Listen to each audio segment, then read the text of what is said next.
Okay, welcome to the City of Grand Rapids Planning Commission meeting on July 24th, 2025. We are going to have a few public hearings today, but before we get into it, I'll just go through kind of our process for doing it. First, we'll have a staff presentation, and then the applicant will be invited up to add additional information. We'll then open the public hearing, and anyone from the public can come and speak at the microphone for up to 3 minutes, directing their comments to the commission. Then if there are public comments after I close it, the applicant will have an opportunity to come back up and address any comments, and then we will deliberate and make a decision as a commission. As a reminder, we are streaming live on Facebook and YouTube, and also staff provides the commission with draft resolution language with findings both for and against. And so if you see us reading, we are, but that language is just a guide for us to use however we like. And with that, we'll get back to the agenda and start with conflict of interest. Any commissioners have potential conflict of interest we need to cover? All right, seeing none, then we'll go to 201 Market. Sarah. Thanks, Chair. And to those of you that I haven't been introduced to, my name is Sarah Beamlander. I'm a planner, obviously, with the City of Grand Rapids. And one of my roles is the sign inspector for the city. So I review sign requirements, I administer the sign ordinance, and review permits.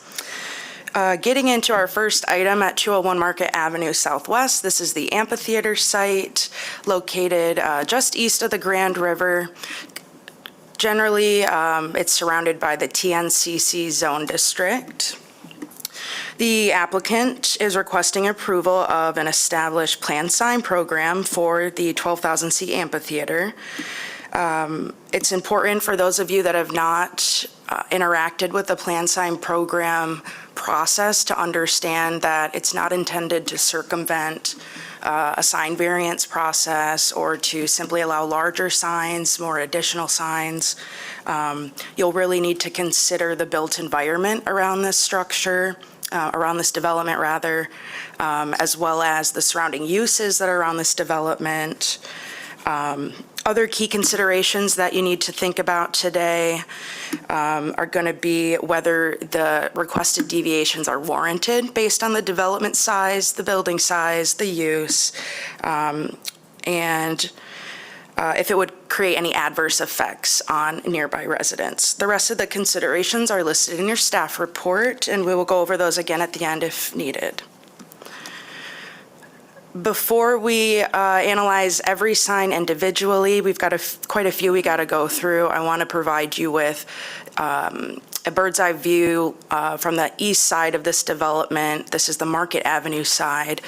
You can see on the screen here we have an entry gate. Down here, this is a concessions building that I'll get in more detail with. We have this plaza area that will be open to the public, and there will be signage associated on that part of the building, as well as an upper level wall sign to identify the building.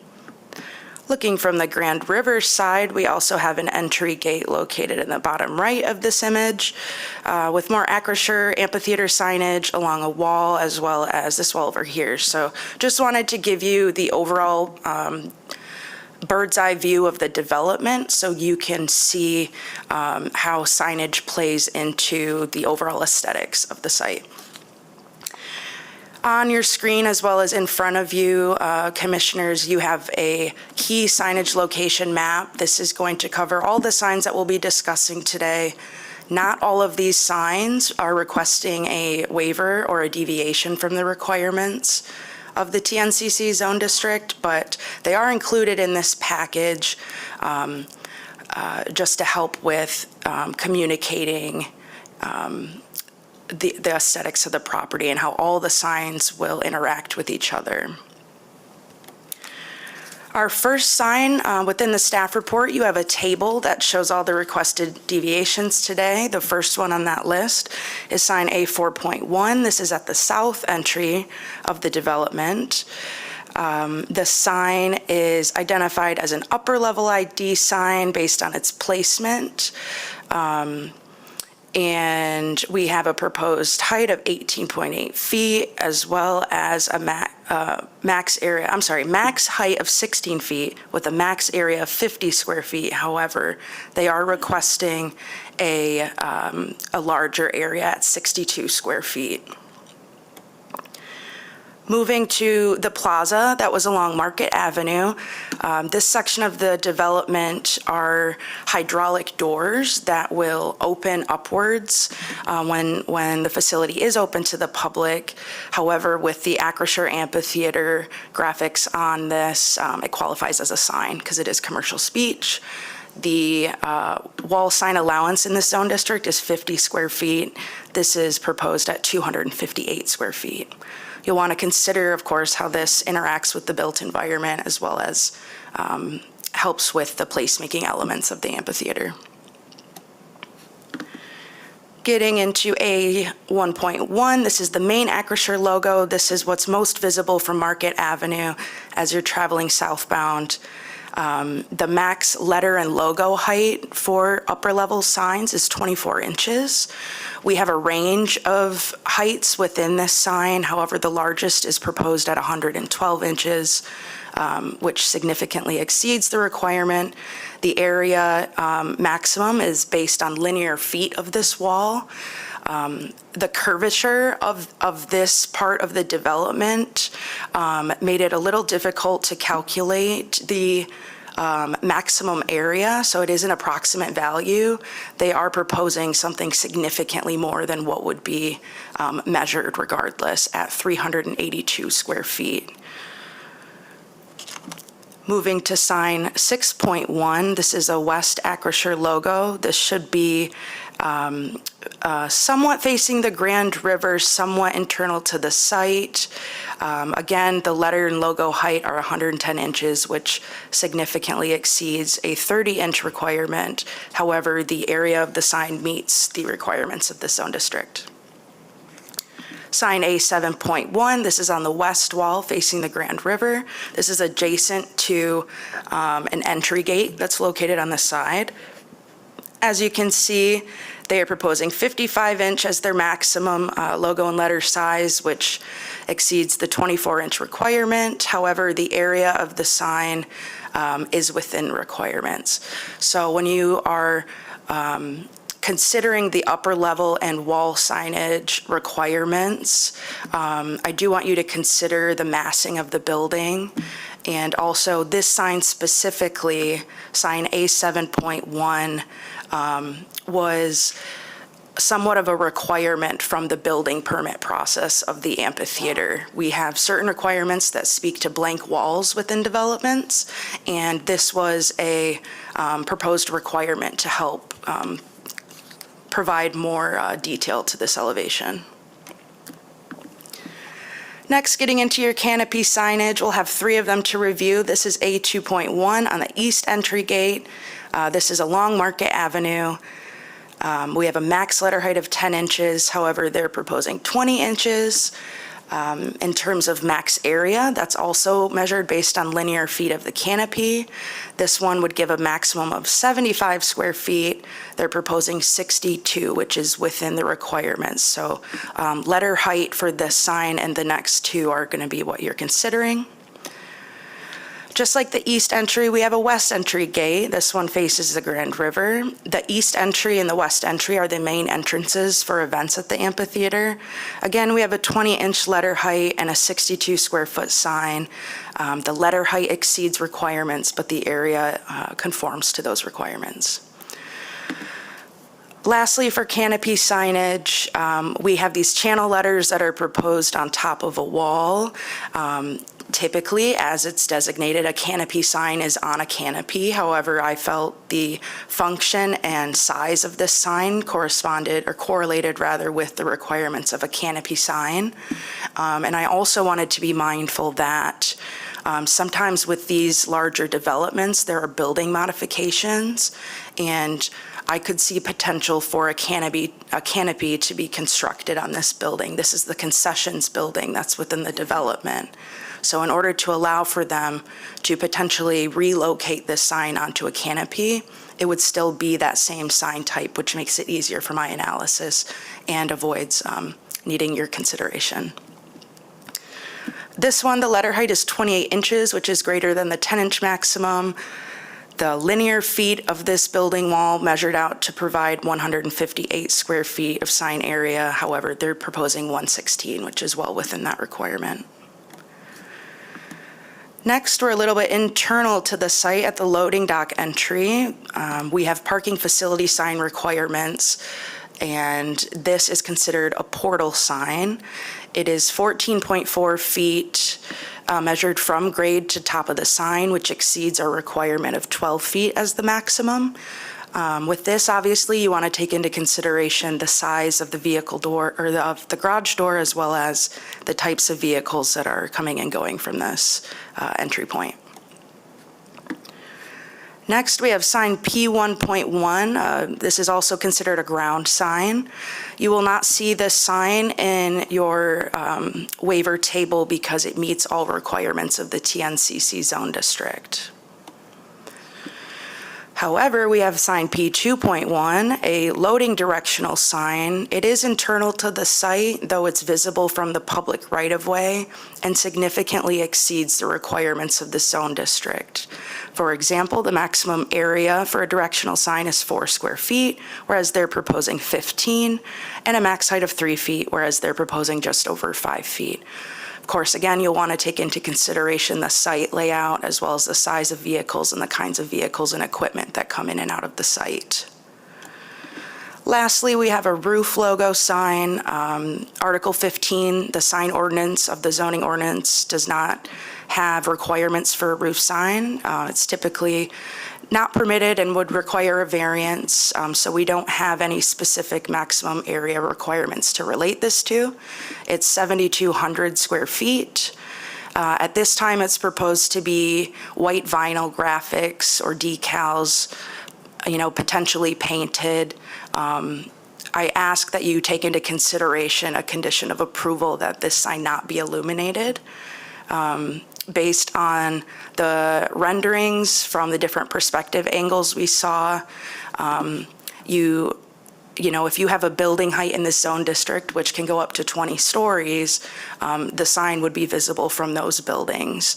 So I want to be mindful that because residential uses are permitted in the zone district, that the roof logo, because it's so large, is not able to be illuminated.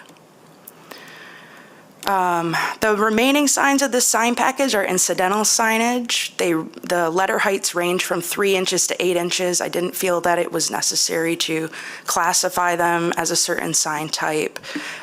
They're included in the plan sign program as a way to have some cohesiveness and control over the size of these signs. So if the plan sign program is to be approved today, the number and the size of these incidental signs will be a part of that approval. But because we don't require a permit for them, they're always up for discussion and consideration at the staff level. Just want to show you a couple of those. We have box office signage as well as merchandise area signage. We have a sign that's less than 1 square foot. I'm not asking you to consider that. And then the other parking portal sign you'll see on your map meets the requirements of the TNCC zone district, so there are no waivers requested for that. I'll wrap it up with a summary of all the requests. You'll see them on your screen here as well as the table in your staff report.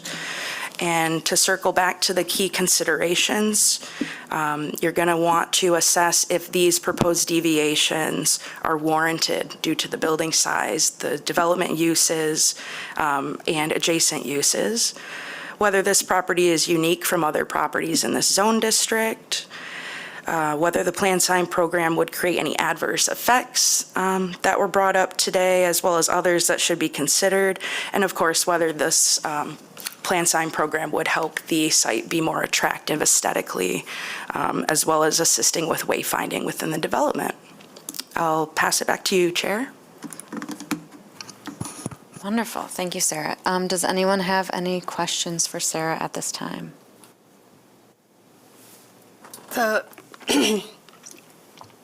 We're rooftop sign, that lays flat on top of the awning? Yes, as it's proposed today, it's a vinyl graphic. And, Yeah. go ahead. I just wonder the purpose of that. The only people that would see it are people in buildings that are taller or helicopters. There's no planes flying downtown that I've seen. So it's an interesting concept. I'd recommend that you ask the applicant that question, the Okay. purpose of it, and what their intent of Thank you. utilizing I that will. sign type. Awesome. Anything else for Sarah? Oh, go ahead. Is there anything proposed as far as the color of what's going to be on there? How obtrusive will that be at night for residents? Sure. So within the sign ordinance, we don't necessarily regulate the colors used for signage. We more look at if there's external or internal lighting, if there's flashing, movement. There are signs that are on poles that can rotate, that sort of thing. So relative to the color palette that was chosen for this, which reflects the branding of the amphitheater and Acrisure, I don't feel that there's anything that you should consider there aside from perhaps issuing a condition of approval that any proposed illumination gets reviewed by staff and handled administratively. Thank you. Awesome. All right, thank you. We will have the applicant come up and add additional information for us.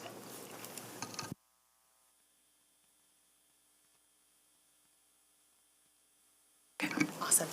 Good afternoon. I'm Courtney Valier with Progressive Companies on behalf of Grand Action. And with me, I've got TJ Nemitz with Zoyce Creative, who's also on our design team. I think Sarah covered everything really well. I don't have much to add. Just wanted to highlight that all of this signage is, the materiality is an extension of the palette that has already been developed in the exterior elevation. So really the intent here is the soft glow and to complement the materiality. And then all of the locations and the scale are very intentional for wayfinding, both from the pedestrians, there'll be several of patrons for events, accessing the venue at time of event, and then navigating here from the city center.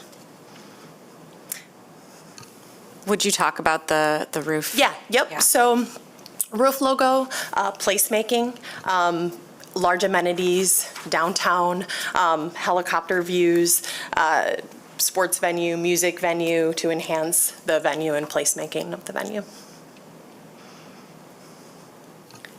Go ahead. Can you, I don't know if this is for staff or for you, relative to other entities like this downtown, how does this compare in terms of size and placement? Oh, go, yeah. Like, the arena, the convention center? Yep, so plan sign programs, other plan sign programs that are within the TNCC zone district generally have the same, if not more, maximum area for signage that's proposed based on the sign type. Planning staff feels that what is presented is appropriate based on the massing of the building as well as the zone district, but this would not be significantly different than any other plan sign program request in this area. Okay, so Sarah, thank you for that, that's helpful. Were those, I'm always, when we're looking at things, looking at consistency, what if somebody else comes back and wants this and we've created a precedent? So are you saying then with the Van Andel and the Convention Center and entities like that, they were given variances? They were not, and I want to just be careful that some buildings that are in the TNCC zone district may appear to have a plan sign program because they have larger signs, but a lot has to do with the amount of stories a building has, as well as the type of sign that it is. So specifically with the arena, that was before my time, but I will say that the signage that's been proposed in recent history has met the requirements of the TNCC zone district. For the arena? For the arena, correct. And how about the convention center? I'm trying to think of like kind of, Yeah, Kristen, do Big you crowd remember if that has a places. planned sign program? I don't believe it does. I don't believe it does, but I don't want to say for certain that it doesn't. I think planned sign programs are commonly used in probably cases like this where we don't have a traditional building that has, one building with multiple or single storefronts with residential or office above, or a commercial plaza that has, 5 adjacent tenants in it. Yep. So our zoning ordinance is really useful for the typical commercial or residential development. Where we see planned sign programs being very useful is where we have campus-like settings, which we've seen some for the college campuses around town, and buildings that are of a scale and maybe a complexity in terms of its use not being typical retail, typical office. We see planned sign programs being a very useful tool for the Planning Commission to think holistically about what is the purpose of this building, how does the campus get used, the variety of uses that it may hold, both from community events to concerts, and giving the Planning Commission that flexibility to think about it using your standards, of course, but a little bit more subjectively in context to what's happening with the development compared to a maybe more traditional variance process it's a lot more difficult. So typically we like to think about these in planning terms with, placemaking being an important component versus code language and does it meet it or not. thank you. Did I hope I answered your I question? remember that, but it was good to review that. Yeah. Thank you. Yeah, I mean, this is probably more of the size of, closer to the convention center than Van Andel Arena with In the terms of height, scale. yeah. In terms of height and scale Scale, of yeah. the building. It is, just drove by it again this morning, bigger than I imagined, now that it's come to fruition. Thank you. I have one question, and I don't know if it's part of the package we would be approving today, even without, or considering today, even without deviations, but are there wayfinding signs for other modes of transportation other than vehicle parking? Because we know the parking is not,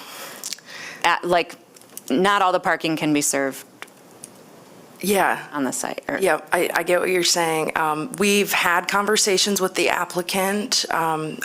You can probably give us a better timeline on this, but right now the focus was on the actual development site, and I think that's going to influence the wayfinding signage, relative to the design of those signs, the placement of those signs. So that has been brought forward to staff, and we're meeting with them to figure that stuff out. But right now, the focus is just on the facility. Okay, thank you. Yeah, I support what Sarah said. We've been in close coordination with the Rapid down there and others, so those signs aren't part of this package, but we're not leaving them out. We're still working on those ones. Awesome, thank you. Is there any loading, unloading areas that, like of passengers, not loading of equipment? So no unloading of passengers on this front. We've worked through that in the event management plan, that this would be really a pedestrian thoroughfare right in front of Market here.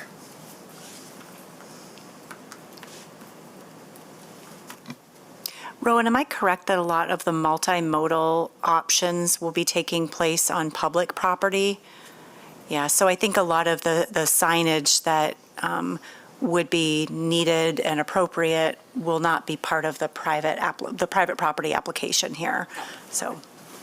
I also just want to that point, I want to speak to the fact that DGRI has a set of wayfinding signs that are throughout the downtown corridor. The amphitheater will be added to most, if not all, of those signs as well. Great. Any other questions? Okay, I will open the public hearing. If you are here and want to comment on this case, please make your way to the microphone. Okay, Seeing none, I will close the public hearing. Anyone think of any questions or comments in that time that need to be addressed by Sarah or the applicant? Otherwise, we can discuss amongst ourselves. All right. I will turn, oh, go ahead. Yeah. I did have one. In my quick research, we had a lot of conversation about the rooftop signs, and I'm assuming, based on even a quick Google search, that there is some pretty consistent standards for large amphitheater stadium-type venues. So I'm assuming that that was part of the research about looking around the country. Is there anything that you could add to that? Yes, especially on the east side, with the arena over there. This will be a roofing membrane, so again, not illuminated, and kind of looking at best practice of, again, not distracting from the street, but really you've got to be at the elevation to see that. TJ, any other comments on that? I think that's the other thing that I was thinking about is, of course, are there considerations for people that are driving by on the expressway that would anything be a distraction to maneuvering the S-curve? So there shouldn't be. A lot of the coordination about Seems to be more facing Market, yeah. Yeah, there's certainly some conversation that has taken place or will take place between MDOT and the CAA about the lighting during the concert. But all of that Okay. is in process or has been addressed. So I don't think that there's anything specific around the signage that would need to be concerned with relative to distractions. Okay.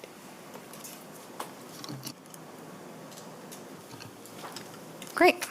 All right, shall we kind of go through sign type by sign type, make sure we're covering everything? How does that approach sound? All right, so first off are the wall signs for the south entry and then the concessions door graphic. Do we have thoughts on those?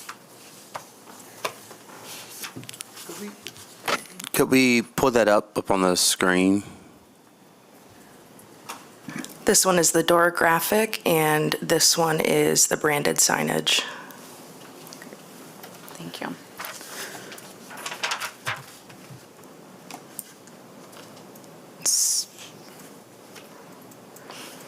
So this one, it seems to me that based on the scale and massing of the building and that the entry signs are appropriate to help with wayfinding and just meld in with the design of the building.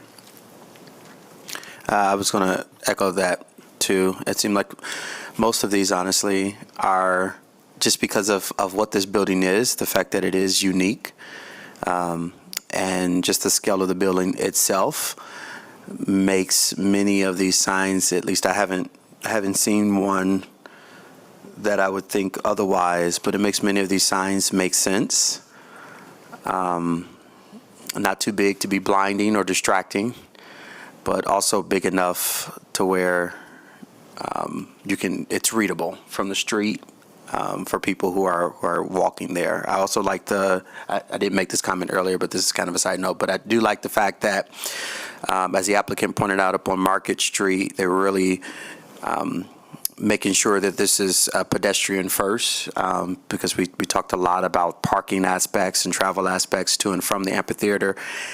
And we know, or we expect people to park from a distance and then walk over to the amphitheater. So keeping that Market Street pedestrian friendly and safe and encouraging foot traffic, I think is extremely important, especially to the businesses who will be down there when there is no concert or anything happening in the amphitheater itself. But yeah, for the signs, I'm pretty much in favor of all of them because I think they fit the scale, the design. I am curious as to what the colors would be, but I don't expect them to be bright blue or any color that would be distracting. I think it'll blend well.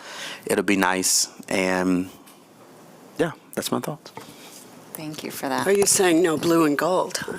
Well, I am a Michigan fan, but know I'm saying you are. at least for the purposes of easy visuals, especially for the. Again, that conversation's already been had, and that's way above my pay grade. But folks getting on and off 131, we want to make sure that's not distracting. But just in general, we don't want the colors to be very colorful, to just be distracting to the general surroundings and making it look a hot mess. And I don't think they're going to do that. They spent too much money trying to build this building. So I was going to say, there's a lot of intentionality that has gone into the design of this building, the use of materials. So, I think that they've also been very careful with the aesthetic of how the building and the signage will integrate together. So I would agree, it's not a concern. I think, too, most of, and thank you, Sarah, for the way you showed what the code and what proposed. Most of the signs, it seems, stayed within the square footage allowed, but maybe were taller. And given as Commissioner Williams said, the uniqueness of this facility, and that you probably will have a lot of out-of-town visitors, I think that that's appropriate to have, not outlandish or too much, but enough that gives you an idea of where you're going. Yeah, so I guess I echo both of those. The massing of the building, just, it's hard, like Kristen said, we don't really do a lot of this large scale, but the size of the building, I had no objections to really any of the signs, as she presented them, except for the roof. I'm not really sure I'm understanding how that meets the review standard or what the point is for that other than a drone or a helicopter photo op, if I lived above and had to look down on it, it's a beautiful facility, to have to look at a logo all the time, it's like throwing a vertical sign on a roof and having it destroy the skyline of the city to me. But I'm struggling with that one piece. I do want to add that the Planning Commission, as planning commissioners, you do have authority to deny any of the requests that came before each day, as well as alter the requirements for the signs that are proposed. to that point, I kind of thought about the same thing too. The whole roof thing definitely seems like this is a way to just get the logo in the air and in the city skyline. But also, you watch any sports event and you see the logo of the building on top, from the Banks to the Fox Theater, the Ford football stadium in Detroit. Every stadium like this has a logo at the top. So, while yes, it's kind of you're getting free advertising in the air. In New York, this would be a problem, but I think in a city like Grand Rapids, as well as many other cities, I think this is a good compromise. It's not illuminated, at least, and as the applicant had pointed out, it's in the design structure, so it's not like anybody's going up there to repaint it every 5 years, but it's in the structure itself, and that gives me a little bit more willingness to agree to the signage at the top, at least. Yeah, anyone else have thoughts on that sign in particular? Seems like everything else we feel is appropriate given the scale and massing of uniqueness of the site, especially the loading dock entry overhead with that height.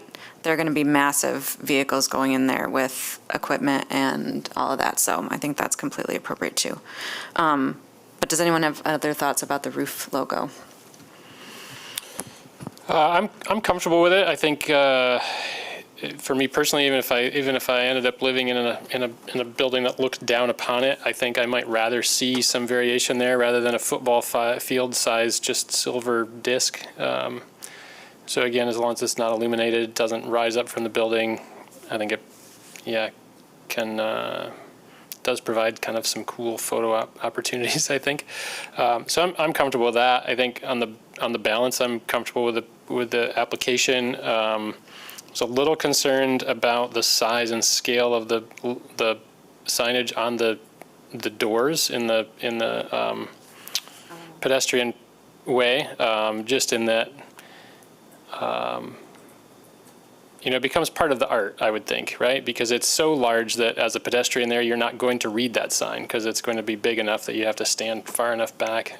So that one felt a little weird to me, but after visiting the site this morning and understanding the scale of it a little bit more, I'm pretty comfortable with it. And I think the way that it's been approached, thinking about an out-of-town visitor, or somebody who's just not downtown every day coming in for a show, it's important to have clear directional signage so you're not wandering. I think it has become a safety issue and a usability issue. So I think generally it's well done, tasteful, scaled appropriately overall. Is this particular sign visible from the sidewalk, or is it blocked by a wall? Okay, it is. This is the sign shown on the hydraulic doors when they're up. Kristen and Elizabeth, I might lean on you a little bit for what improvements were proposed along Market Avenue. Actually, I think Rowan might have the best handle on that, having reviewed the permit. But there is some low landscaping, and is there still the brick wall at the base? Yep, so Some fencing. there's a brick wall. Rowan, do you want to come, sorry. Rowan did the permit review for the project, so he probably has a great grasp as to what's being proposed.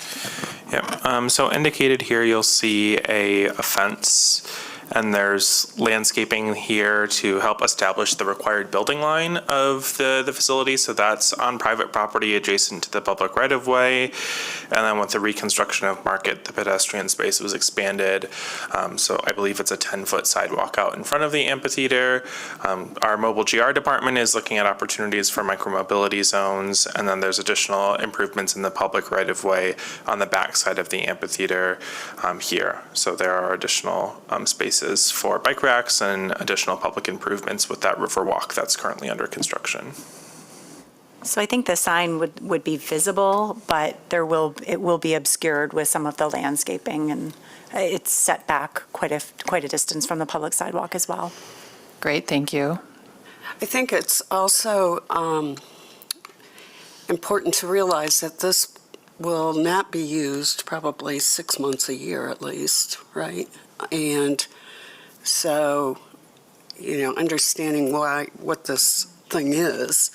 I also wanted to add that I can see the top of the amphitheater right now I'm hoping I can listen to the music of the theater, but I can see the top of it from Bridge Street where I live. And the logo is such a graphic that it doesn't bother me like it's a sign to speak. It's a graphic and it's flat. So I don't think it'll distract from my visitors that I'm charging to sit on my deck and listen to the music. Just wanted to say. Going back to the large sign over the concessions,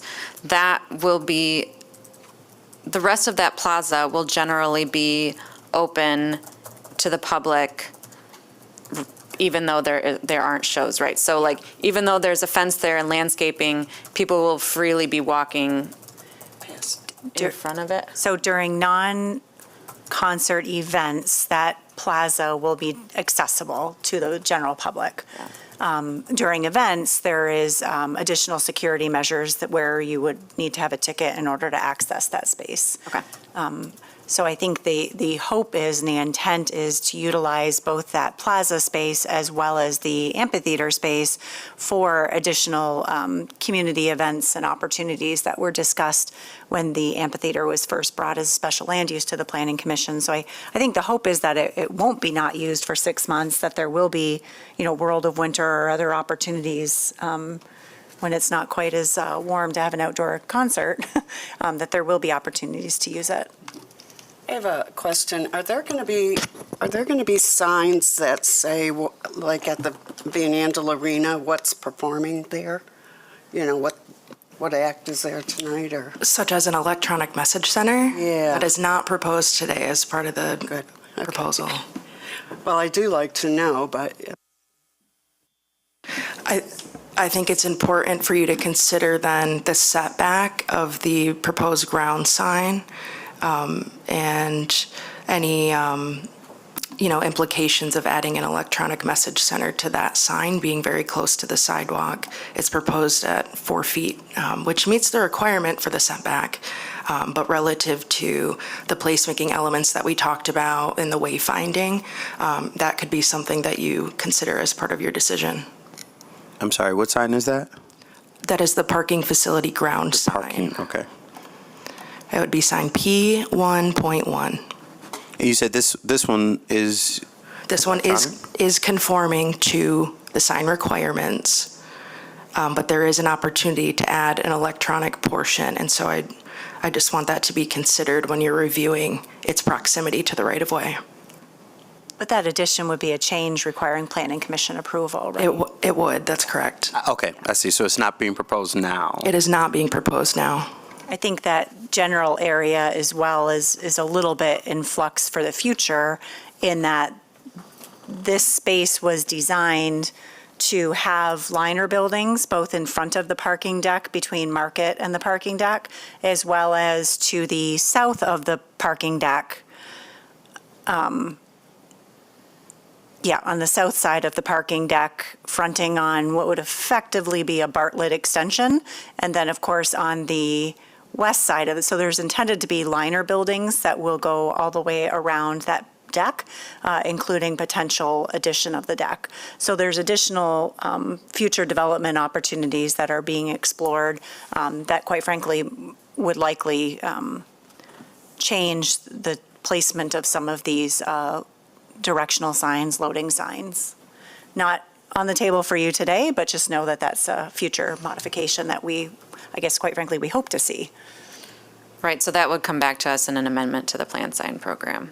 Okay, If an electronic If- message center was added, yes. yeah. And not that I think this is any relevance, but maybe, but I'm also just very curious. The seats or just the open area, well, especially the seats, in the winter months, are those covered or those exposed?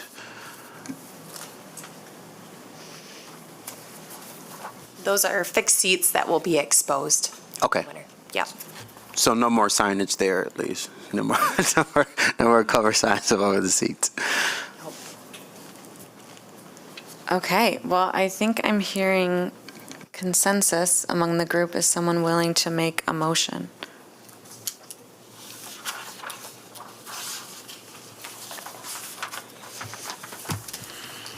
I'll make I it. can, oh, all right. Oh, go ahead. No. You said it first. Okay.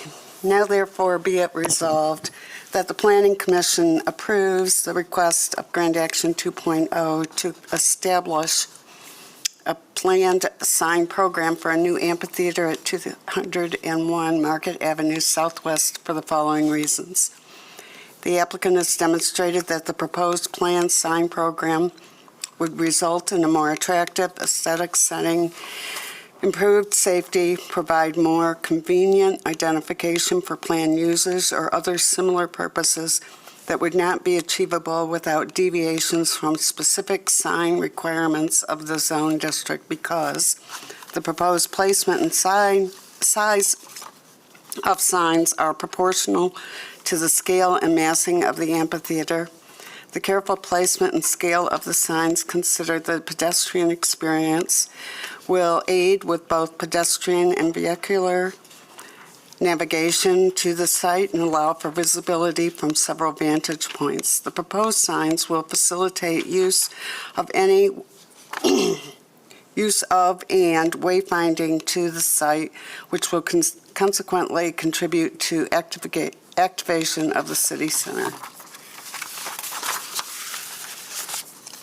The The applicant has demonstrated that the location and/or physical characteristics of the applicant's property or the need for identification are unique when compared to other similarly situated parcels in the same zone district and in the same vicinity because the large project development area and project's multifaceted use warrant flexibility in sign design and display. The intentional materiality of the amphitheater's facade is a complement to the Hartside District / downtown neighborhood, and the exterior signage has been designed as an extension of the facade. The proposed signage will direct users to pedestrian entries and the parking facility, along with identifying the amphitheater use. The applicant has demonstrated that the proposed plan substantially furthers the purpose and intent of Section 5.15.01 because the proposed sign supports strong economy recommendation 3.A.3 of the 2024 Community Master Plan to prioritize transformational projects that will enhance the regional and national appeal of Grand Rapids by creating a vibrant space that attracts visitors and fosters community pride. The sign package has been designed in a coordinated fashion to protect the aesthetic quality of downtown by preventing visual clutter and protecting views. The signage will reinforce and support the desired character of the TN-CC zone district by taking into consideration building scale and massing, lot size, building setbacks, transparency, street dimensions, travel speed, and pedestrian presence so that signs contribute to the streetscape and aid in creating a sense of place. The applicant has demonstrated that approval of the planned sign program would not create any adverse impacts on one or more properties in the vicinity because the signs are appropriately scaled and located to prevent a proliferation of signs and sign structures that can be overwhelming, confusing, and distracting. The signs will not cause unsafe traffic conditions through distraction of motorists or hindrance of vision and will not impede safe movement of pedestrians or safe ingress and egress from buildings or site. Be it further resolved that the following conditions of approval shall apply to this project. 1, that the application and plans submitted by the applicant and signed, dated, and stamped by the planning director shall constitute the approved plans, except if plan elements do not meet ordinance requirements and/or as amended in this resolution. That the plan sign program as approved comprises all approved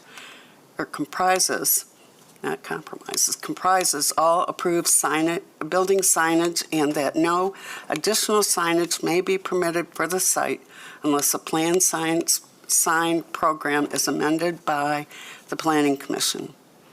That the roof sign shall not be illuminated. Number 4, that all necessary permits, including electrical and sign, shall be obtained prior to installation of the proposed signage. 5, that the proposed use will comply with all other applicable city ordinances and policies and all state laws. 6, that this approval shall take effect 16 calendar days after the date of the Planning Commission's decision.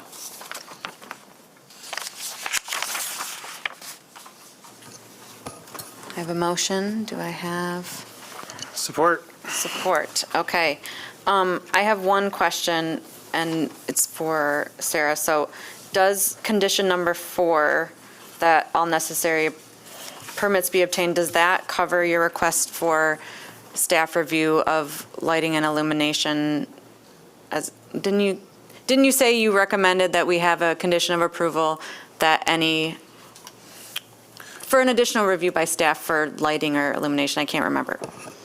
So I heard you say number 4, Right. and that still holds true. It is a condition of approval that permits are required Generally, it- those are handled at the staff level. So would that constitute the level of review you were asking us to include as a condition of approval? It is an administrative process to modify a plan sign program's illumination. And so that is partly why it's up for consideration as a condition of approval, is to limit the impacts of a staff member evaluating the appropriateness of the roof sign being illuminated. Oh, Specifically. I wasn't talking about the roof sign, and maybe I just misunderstood what you were saying. During your presentation, I thought you said you recommended a condition of approval that was just related to the roof sign. Yes. Okay, thank you, okay. I stand down. I just wanted to make sure we were giving staff all the tools they needed for this, so, great. For condition number 2, it specifically references building signage, and I wonder if we just want to strike the word building and just say all signage, since the packet includes more than just building signs. I would approve that, yeah. Still second? Okay, any additional discussion? All those in favor say aye. Aye. Any opposed? Motion carries. Thank you. Thank you very much. Okay, we will move on to our next case, and I believe the next two are going to be presented concurrently for 1362 Leonard Street and 1364 Leonard Street Northwest. Avery will walk us through this.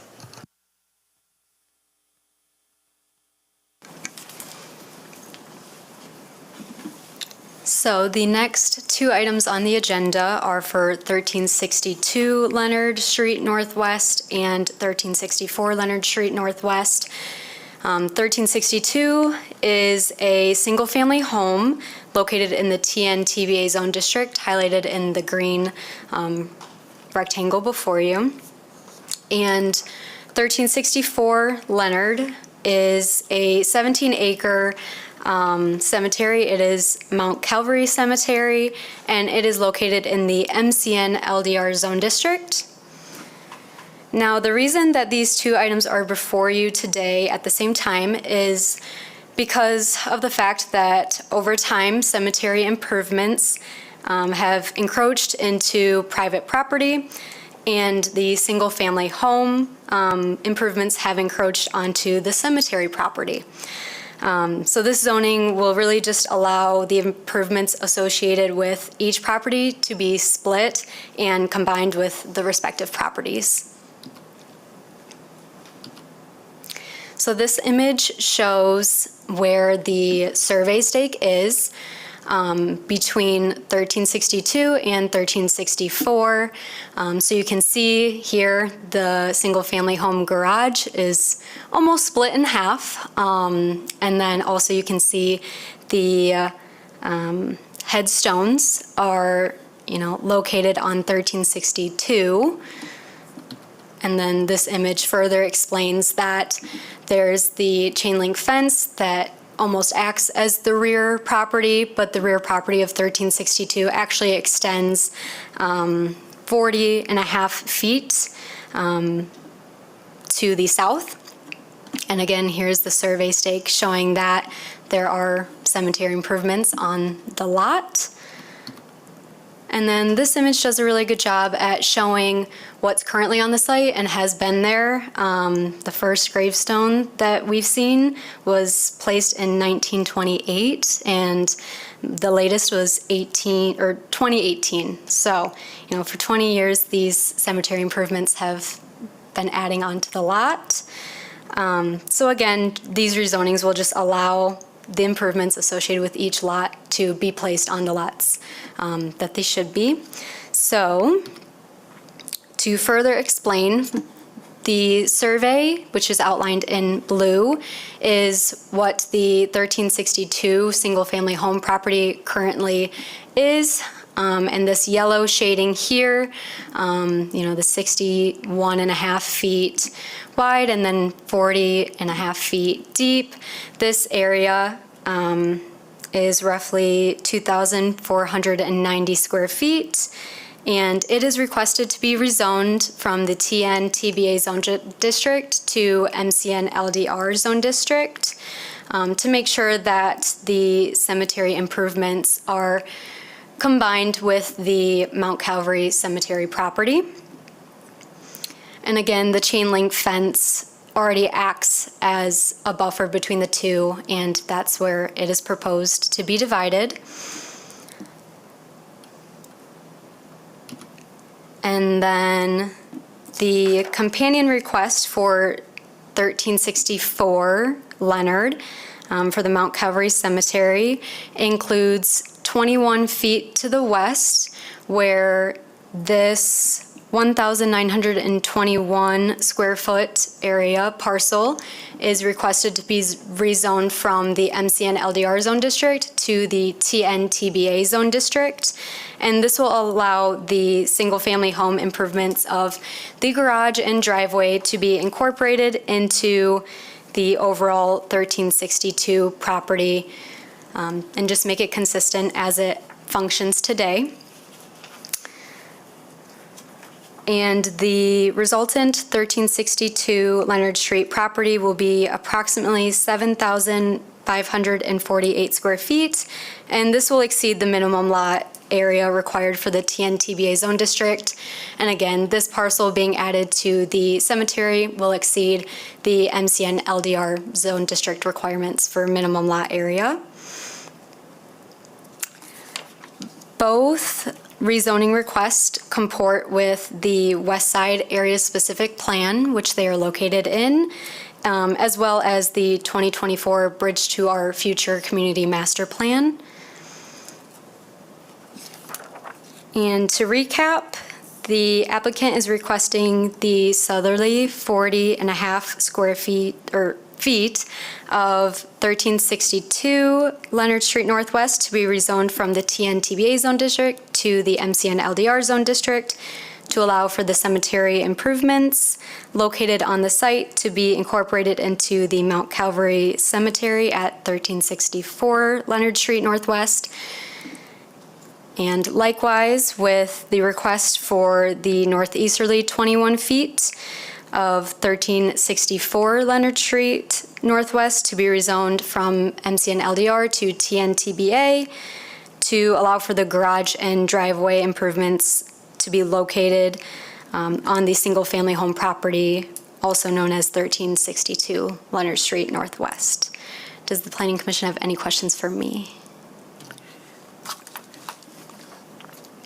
So, if I understand right, we're talking zoning changes to accommodate what already is there. Are we also talking land exchange here? Yep. That's what I thought, but I wanted to make sure. So, the yellow had formerly been owned by the house, the homeowner? Yep. And now it'll go to the cemetery? Yep, and that's how it exists today. Yep. And that's why we have two resolutions. You got it. Yep. I'm on top of it, yeah.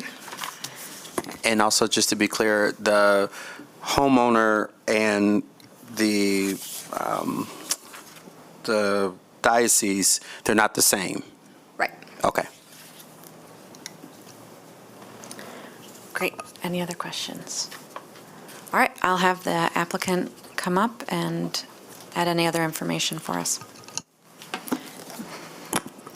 Thank you so much, Commissioners, for the opportunity to speak to you regarding these rezoning requests today. My name is Alex Haywood, and I'm an attorney with Warner Norcross and Judd. I'm here today on behalf of the Diocese of Grand Rapids and as an agent for Daniel Gerke, who is the owner of 1362 Leonard. The diocese is the owner of 1364 Leonard, to speak to these rezoning applications for the two properties. These applications stem from a survey that was completed prior to Mr. Gerke's recent purchase of 1362 Leonard. The survey revealed the two encroachments that we just talked about, the headstones from the cemetery at 1364 Leonard, extending onto the southern portion of 1362 Leonard, and the garage and the driveway serving the home at 1362 Leonard that were constructed across the property line, partially extending onto 1364 Leonard. As a result, the parties had submitted a lot line adjustment earlier this year to address those items, and after doing so, we became aware that these properties were located in different zoning districts, making a zone change necessary to resolve this matter and bring both parcels in alignment with the city zoning ordinance.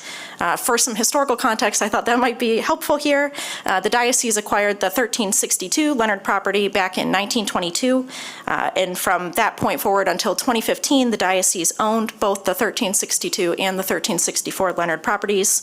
At some point, a fence was constructed behind the house on 1362 Leonard, and several headstones, as you could see from the pictures, were placed outside of that fence line, but within the 1362 Leonard property boundary. All throughout this time, and as was mentioned, the most recent being in 2018. Likewise, the garage structure in the driveway sitting on the boundary between 1362 and 1364 Leonard existed before the diocese sold the property to a third party in 2015. So these originated at a time when both parcels were under the diocese common ownership, and because no formal surveys were conducted until Mr. Gerke's recent purchase of 1362, these improvements, though they've been in place for a long time, were just recently discovered. So the lot line adjustment was prepared to bring those into alignment, and then the zoning adjustment that we're requesting today are intended to support that change and align both parcels with the current zoning regulations. I'd be happy to answer any questions that you have. Thank you so much. Any questions for the applicant? Okay, then I will open the public hearing. If you are here today and want to comment on this case, feel free to make your way to the microphone. Seeing no movement, I will close the public hearing and turn to my fellow commissioners for discussion. Just to, I don't think this has any effects, but in the case that, I understand why this needs to happen, I understand what they're trying to go, but let's say we don't rezone, what happens? The lot split couldn't happen, right? Or the lot line adjustment couldn't happen? Correct. Okay.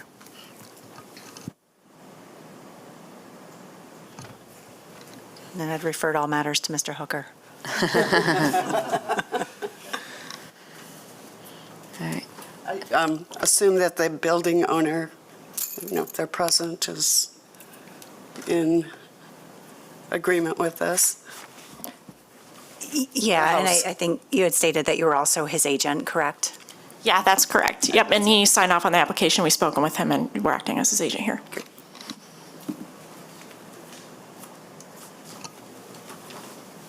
Okay, well, it seems pretty straightforward to me, more like a correction just to be in line with current use and development patterns, so, and function. Is anyone willing to make the first motion? I can. Okay. Now therefore be it resolved that the Planning Commission recommends approval of the request of Daniel Gerke to rezone the southerly 40.50 feet of 1362 Leonard Street Northwest from the TNTBA Zone District to the MCN LDR Zone District to facilitate a lot split combination for the following reasons. The proposed neighborhood classification and zone district changes will be consistent with the purpose and intent of the master plan, including the future land use map, because the rezoning and subsequent lot split combination will align the existing use of the property with the intent of the future land use parks and open space designation of the adjacent cemetery property. The proposed neighborhood classification and district changes will further the themes and objectives of the master plan, as well as any relevant adopted area-specific plans, because the realignment of the property into the MCN LDR zone district will support the creation of complete and stable neighborhoods. The property to be rezoned can reasonably accommodate the requirements of the proposed zone district, because the rezoned area will be combined with the adjacent cemetery property at 1364 Leonard Street Northwest to the south, and will meet the requirements of the MCN LDR zone district. The proposed neighborhood classification and zone district designations are compatible with the existing zone districts in the neighborhood, because the new zone district will be consistent with the existing zone district to the south. The proposed neighborhood classification and zone district will not be detrimental to the financial stability and economic welfare of the city because a proposed zone change may encourage greater utilization of the subject property. The proposed zone district is consistent with the trend of development in the neighborhood because the rezoning will adequately reflect the existing and proposed use of the property for cemetery purposes. The property to be rezoned was improperly zoned or classified when the chapter was adopted or amended because the property includes improvements associated with the cemetery. Support. All right, I have a motion and support. Any discussion? All those in favor say aye. Aye. Any opposed? Motion carries. And then is someone willing to make the second motion? I can do that as well. All right. Now therefore be it resolved that the Planning Commission recommends approval of the request of Roman Catholic Diocese of Grand Rapids to rezone the northeasterly 21 by 91 and a half foot area of 1364 Leonard Street Northwest from the MCN LDR Zone District to the TNTBA Zone District to facilitate a lot split combination for the following reasons.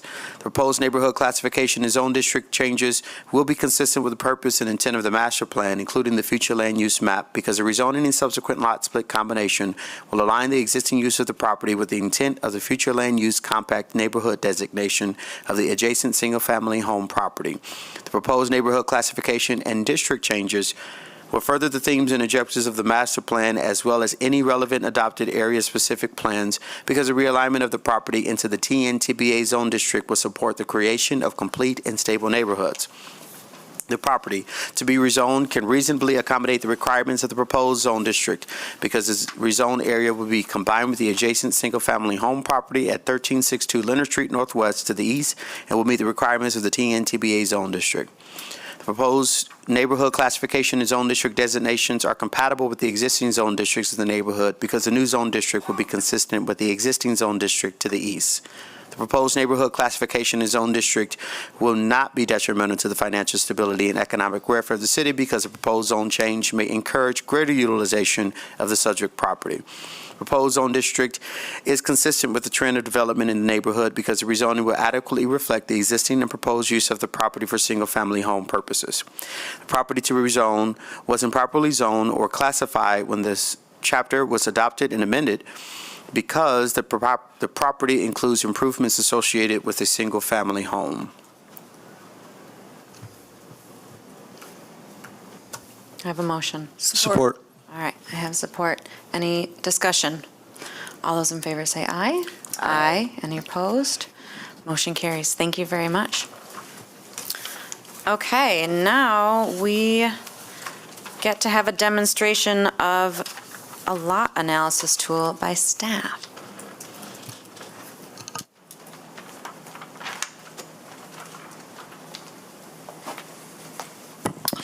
Good afternoon. If we haven't been introduced, my name is Rowan Brady. I'm one of our staff planners at the City of Grand Rapids Planning Department.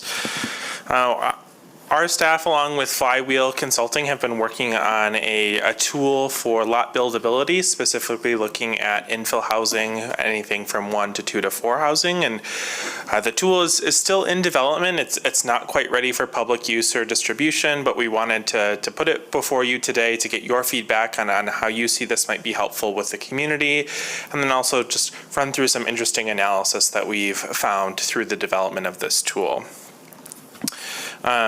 So let me open the tool.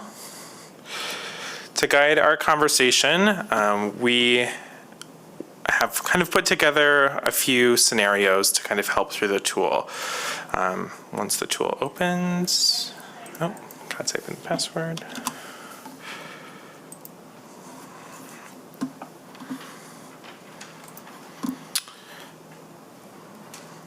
So here is our wonderful city, and you can see all of the parcels in the city of Grand Rapids. And we have a lot of information built in this tool, so it might be a little overwhelming to look at first. So I have a couple scenarios ready to kind of just walk through and highlight different aspects of the tool, and then we can open it up for discussion. So our first scenario is, excuse me, let me get back to this. Our first scenario is, I just want to find a parcel to build my house. And I have a couple criteria that I'm looking at. I am looking for vacant land. I want to be in a low-density residential zone district. I would like to live on a link residential or a neighborhood residential street because I'm very passionate about our Vital Streets plan, and those two are the ones I want. And then I would like at least 10,000 square feet. You know, I want a large garden, so I need that much space. And so with our tool, you can go through and select all of those filters. Low density residential zone district, a link or a neighborhood residential street. And then I'm looking for something that's a minimum of 10,000 square feet. Oops. And vacant. And I can see I have 202 options in the city. Those are all of the parcels in the city that meet those criteria. And so I can then start looking up those information, see if any of them are available for sale, and make my decision on if that would be the right property for me. So at a very high level, it's a tool that just helps filter down all of that information. Another scenario would be, you know, I'm a small scale investor. I'm looking for small rental property to potentially buy and use as an income generating property. I'm looking for property in a residential district, either the LDR or the MDR zone district. It needs to have a property. I'm not ready to build something. I am looking for an existing structure, so improved. I would like it to be an existing rental property, so maybe there's some history of it being a cash flowing property, meaning that it would probably work financially. I would like it to be residential in nature. And then looking for a small lot, you know, I don't want to spend a lot of money on yard maintenance. I want something that's fairly compact. And so, again, switching back to that tool. Let me turn all these filters off.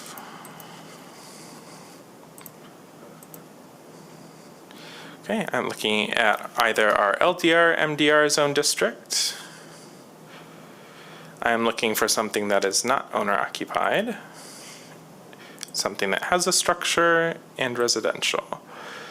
And so there are all the properties that meet those criteria, but I'm looking for something small. Let's say something less than 4,000 square feet. Got a lot of options. We have a lot of rental properties that meet those criteria. What if 4,000 square feet even feels a little bit large for me? What about 3,200 square feet? Takes it down a little bit farther. So I can keep refining my search to find all of those properties that are clicking all of those eligible criteria that I'm looking for. And then let me turn all of these off once more.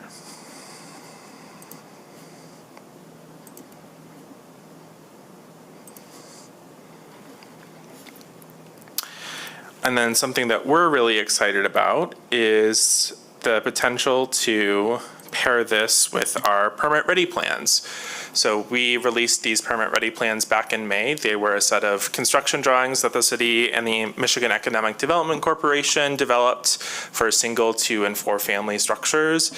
So if you have a property available in the city, you can apply to our office to receive these plans for free and then go out and hire a contractor to build those. So we used these plans and analyzed all of the properties in the city based on the requirements of our zoning code to determine where they would fit with our current code requirements, taking into account things like property use. Is it a legal use of the property? Green space, setbacks, lot density, lot width, lot area.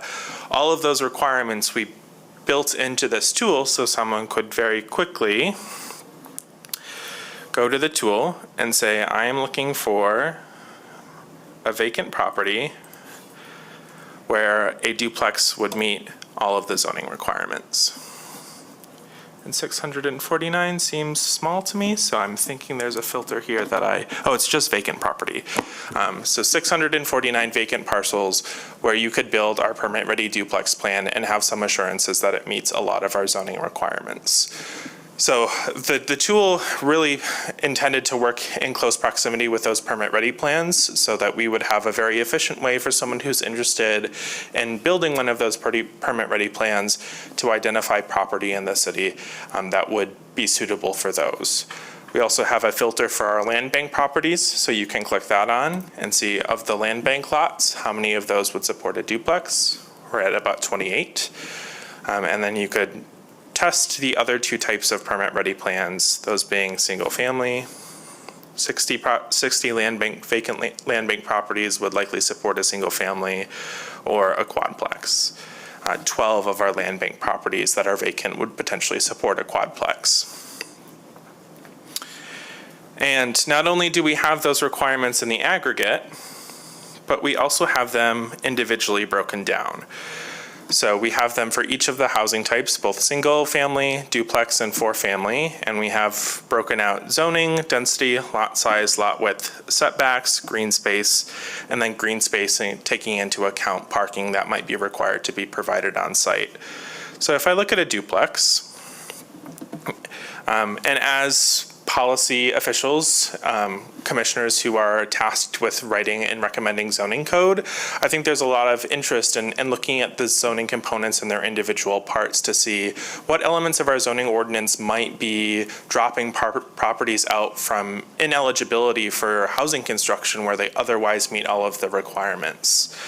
So I'm going to stick with duplex for a minute, and let's say I want to see every property in the city where a duplex meets our density requirements, lot size, lot width, setbacks, and green space and parking, but does not meet the use category, meaning it's not a permitted use on the property. There are over 20,000 parcels in the city where a duplex likely meets all of the dimensional requirements of the zoning ordinance, but is potentially not a permitted use on the property. So as policy administrators, I think this is a very powerful tool to help you identify as you think about additional upcoming zoning ordinance rewrite, how can this tool be used to help identify potential barriers? And Rowan, when you use the term not permitted, you mean not by right? Correct. It's yep. permitted with special land use in many of the instances there. Yes, thank you, Director Turkelson. That would be correct.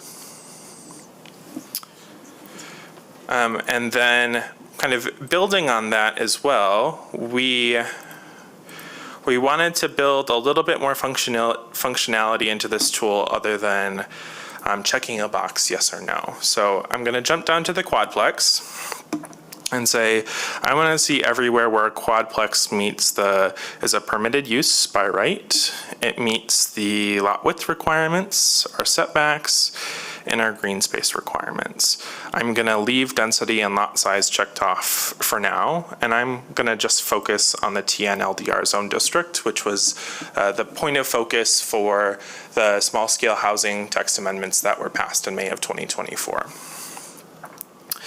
And our quadplex density requirements in the TNLDR are 2,000 square feet per unit, meaning to have a quadplex permitted based on our density, you need at least 8,000 square feet of area. And so based on, we built in the functionality where you could essentially test other values to see how those impact the permitted lots or what would be eligible. So I'm going to look at all of the lots that would be that would meet all of the other requirements and would have a density range between 1,500 square feet and 2,000, meaning that they're too small for our current requirements today. There are over 1,000 parcels in the TNLDR that meet all of the other requirements of our zoning ordinance aside from density, meaning that a potential reduction in density requirement would make more properties ineligible. And so there's this functionality built into the tool to assist you as code officials and policymakers to test different ideas and values to see where are some natural breaks in the actual physical dimensions of property across the city and helping refine those numbers. So those are the high-level functionality of the tool. I'm happy to answer any questions and then maybe open it up for maybe next steps in discussion. So if you zoom in on a neighborhood, one of the residential neighborhoods in there, how far can you get?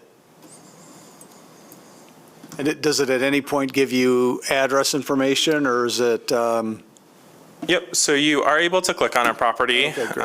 and the information you can populate. We have control over the information that's shown here, so we have the ability to hide information, and that I think is something that we would develop as this transitions to more of a public-facing tool.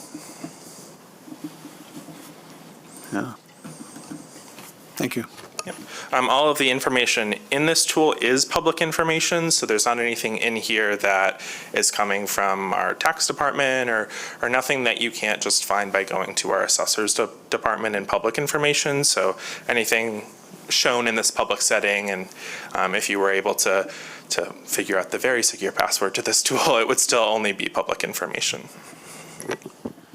I presume a similar disclaimer to the Kent County website when I go on there that I acknowledge that it might not be all correct, but how reliable do you think the data is? And I mean, that could be a huge, right? Someone may buy a parcel and walk into you and say, but your tool said, how do you balance all that?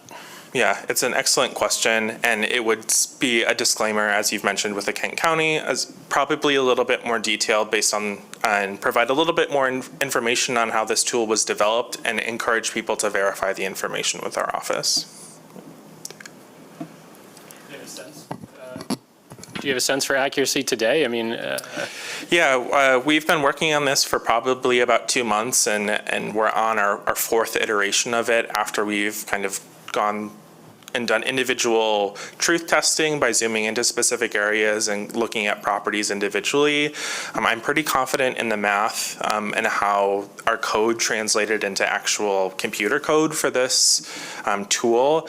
The wild card would be the accuracy of the data that comes from the Kent County parcel system in terms of those lot widths and those things, aside from going property to property to calculate all of those individually. Yeah. That would maybe be where some inaccuracies may come from. and then in the permit-ready plans, are there, I mean, we just click on the duplex box, but there are multiple versions of a duplex, I believe. Does that, I mean, I'm assuming there's multiple widths, and that would affect kind of green space and lot size requirements and things, so it's... Correct. Yep. We went with the smallest of each of the options. So if you were to pick maybe a larger quadplex or a larger duplex, it may not work. But the filters should work for one of the options, and it would be the smallest one. And that is, I think, an excellent point that we should add into the disclaimer of the tool. I do wonder, I mean, this is fantastic. I'm actually blown away, so kudos. But I do wonder how hard it would be to, I mean, there's a lot more functionality and optional checking that you can do here than I would have anticipated even, but how hard would it be to then, if I had a quadplex that's not one of the plans, for instance, but it was 37.5 feet wide, is there a possibility that I could enter in the dimensions of my particular plan and have it analyze the lots in that context? Or I don't need to add a bunch of, complications, but... Yeah, certainly. It's an excellent thought. I would maybe need to work with our technical team on that question. My initial response is we did all of the math on the back end and kind of loaded it into the parcels, so they're not calculated in real time. So I would maybe have a question for our technical team around if that real-time capacity is something the tool is able to support, but I can certainly circle back with you on that. Well, if I recall correctly on the left, if you scroll down there, I can sort by lot size already, right? So if I have a 37-foot duplex and I know I have 14-foot minimum side yard requirements, I could just sort by 52-foot lot size or something like that. Correct. Yep. Okay. Yep. Yeah, that's fine. Great. Yeah. Thank you. You could do that math parcel to parcel. We built that math into the filters on the right side so that you as a small scale developer or someone who's not maybe as familiar with our code would be able to just click them on and off and see how they drop in and out. It's fantastic. If I owned a vacant lot, I would quickly get a P.O. box so that people would, I think as soon as this is public, you will get 100 letters asking to buy your lot. Bro, and I agree. This is fantastic. I think a couple of years ago thought if we only had an inventory. Do you know offhand, or can you from this, do we know how many vacant buildable sites there are in the city for housing? Can you define buildable, like could fit a structure? Could fit us, we know we need, 1,400, 1,000 or whatever it is, housing units. Is that feasible in?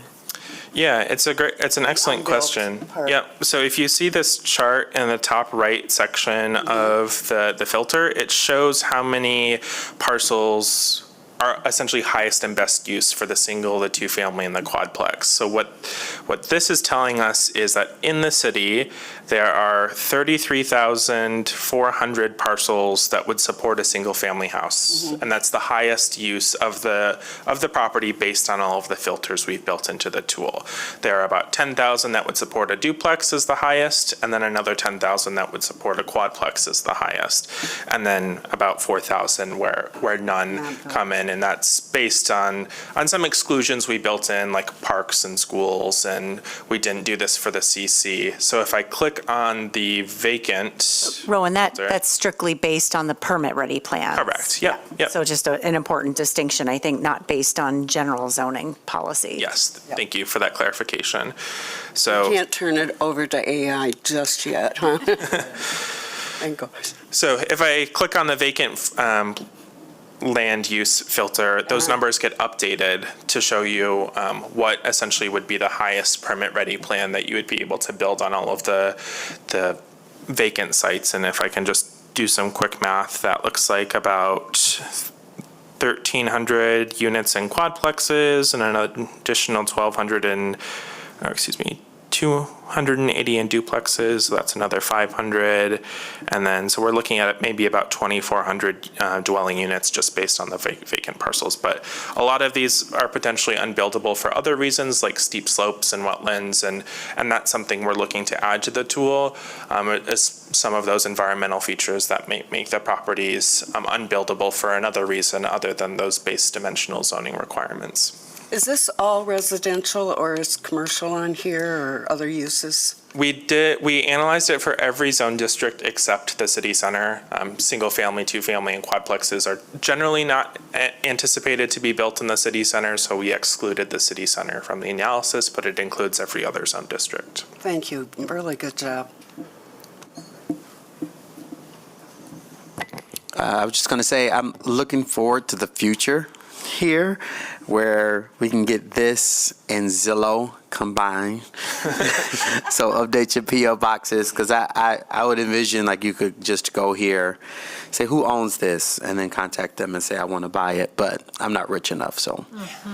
But no, I do like this. I think this is a very useful plan for anybody in the city or who's looking to build in the city. I also like it because it can help just with the process, at least for my generation. Buying is easy because we have this thing called credit that none of us want to pay. But building something is hard because of all of the permits and the legalese that come behind building things. And I think tools like this help folks in my generation see it from a different perspective, to say, no, you can understand it, you can research it, and it's not that difficult. This is as easy as, well, not as easy as getting on TikTok, but you know what I mean. Almost like that. Like there's a place where you can go to get all of this information at your fingertips. So I really like it, and I commend you all for this. Yeah, I think this is an awesome tool, and I look forward to exploring it more, for sure. So I think our thought was perhaps giving the Planning Commission a little bit of access for a period of time so that you can play with it, and we can share. Maybe, Rowan, you can think of a few more questions like, I want this, this, and this. So, because Rowan and Sam, the consultant, was kind enough to give me a demonstration. And at first it was like, oh, really cool. And then quickly I was like overwhelmed. I was having trouble with the check boxes and such. And so having those questions to walk through to kind of use the tool and see how it produces results, for me, was very helpful. Some of you might not need that, but others might. So we can think of a few more questions to help you navigate it. But the goal is just to have you play around with it a little bit, understand what opportunities exist. Again, it was built largely around the pre-permit or permit-ready plan sets, but quickly you can see how this will benefit future conversations with the zoning ordinance update, and specifically around the the goal to allow for more housing types in more places and identifying which zoning requirements might need to be adjusted to facilitate that. So quickly, we're learning that quadplexes, for example, with the permit-ready plan set, because of the current density requirements, you can quickly see that there's very limited number of parcels that are available for that plan. So we've got a great plan, we've got it at no cost, and yet you're very limited as to where it can be built.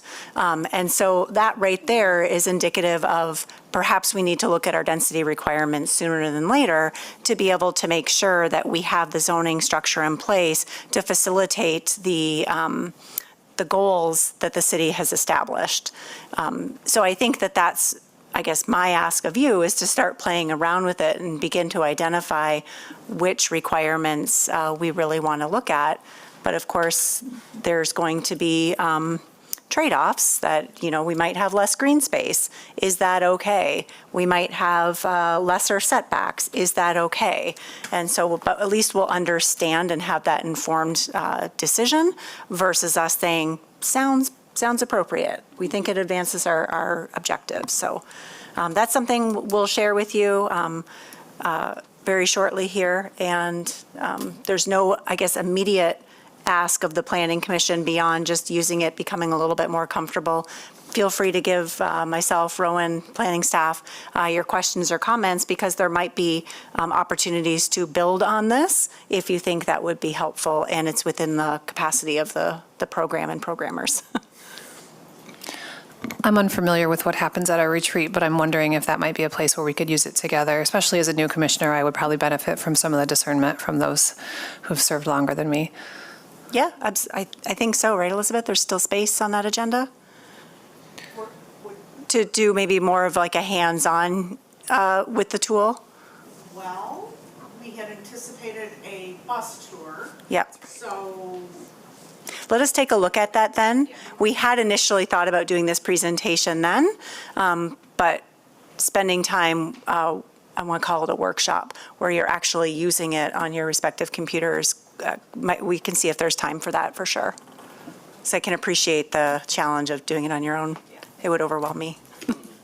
I can see where this is a helpful tool for policy, as you said, and, you know, even the city commission. But if you looked at, you know, where are our parks, and we don't have enough parks or too many parks, or just those kind of big macro kind of questions on urban planning, as well as, okay, here's our goal. Is it feasible?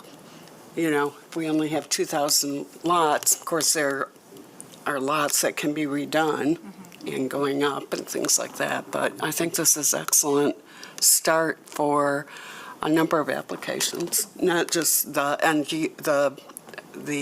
developer or home builder or commercial person, but a policy tool as well. Again, it's great.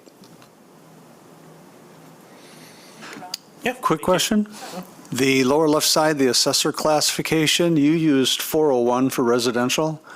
That's correct. Is there a reference we have access to understand? I don't know if I've ever looked up all those other assessor classifications. Yep, we have the ability to change those from numerical to text, so we can change them from their numerical key to the text value of that. That was something that we added a little bit last minute, so we didn't have the time to make that change, but we can make that switch.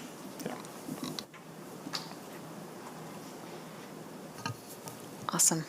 Thank you so much, Rowan. Of course, and I just wanted to say a huge thank you to Flywheel and Sam Kalin, who have been instrumental in the development of this tool. Sam has done all of the coding and all of the map, and we would not have been able to bring this before you without Sam and his tremendous effort on this. So. Awesome. Wonderful. Well, great work. Okay, any additional Planning Commission discussion? No? Okay, then I will open it up for public comment. If you're here and just want to address the commission generally, feel free to make your way to the microphone. Seeing none, I will close the public comment period. Go ahead. I just wanted, on behalf of the Planning Commission, yes. to congratulate Jen on your recent nuptials, and we have a card if you'd like to pass that around. That's very kind. Thank you Congratulations. very much. Thank you. Yes, congratulations. Okay, we're adjourned. Thanks.